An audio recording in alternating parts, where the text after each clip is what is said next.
Ah, yes, the conductor we all know and love, leader of the South Carolina Philharmonic. And again this month, we welcome Morihiko Makahara to the show as we continue to meet the band, as it were, as they collectively prepare for the weekend performance. Let me see if I say this right, conductor.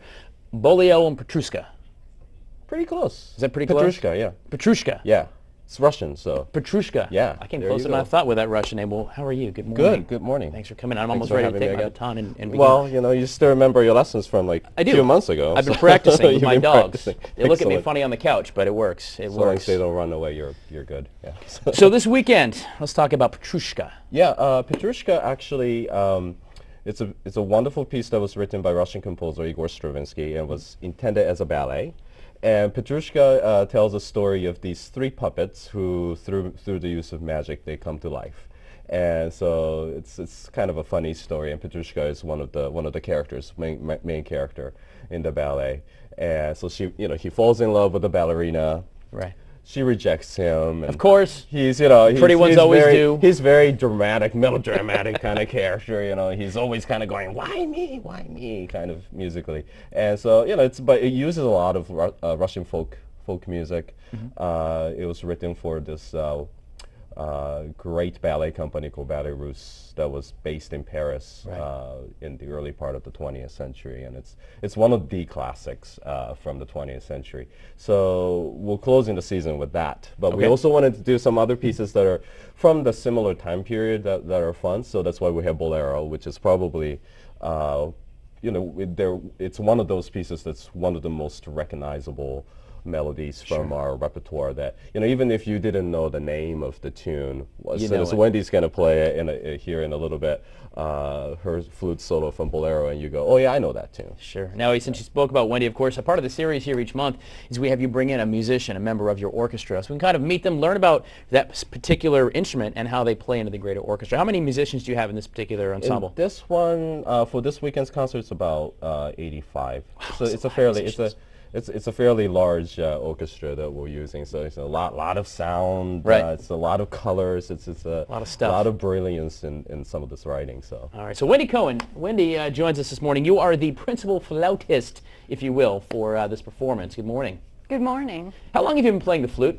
I've been playing since about 20 years. About 20 years, goodness gracious. All right, yeah. and you're now the principal flautist. You also play over in Augusta, correct? I do. I play in Augusta and also Greenville. Wow, you play all around. Over South Carolina. Saturday night, you're going to be joining us at the Koger Center. Absolutely. We would love to hear you play just for a moment or two. Okay.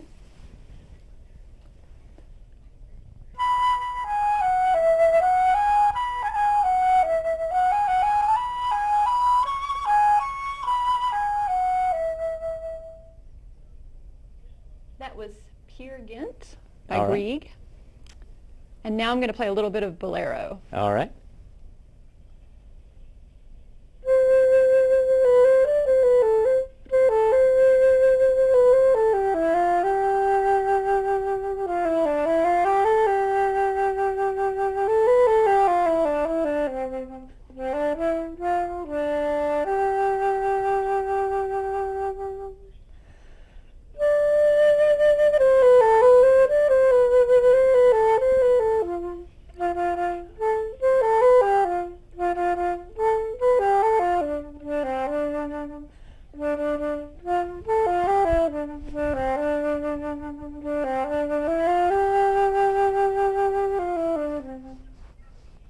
Wendy Cohen, principal flautist for the South Carolina Philharmonic performance this weekend. That first one is, I guess it goes back to cartoons, the old days, because then I can picture the rain and all of a sudden the spring and all that's happening. Yeah. It's the morning scene from Peer Gynt that's pretty famous as well. So, all right, so real quickly, performance this weekend, 7 o'clock Koger Center. Well, 7:30. 7:30. Yeah. We'll get there at 7. Just do it. Get there at 7, then you can find parking. You'll be fine. You can find parking, be good to go. Morihiko Makahara, South Carolina Philharmonic. Thank you, my friend. Always good to see you. Thank you for joining us, Miss Wendy, as well. Great stuff. Love it. I could listen to that all day long. I could. You might have her stick around for a few minutes and play for a commercial break. Guys, stick around. There's a lot more Good Day Columbia on the way. In fact, we're going to check in with Janet Parker, who has got a performance kind of her own right. She is down in Beaufort checking in with our favorite American Idol, To Be. Stay with us.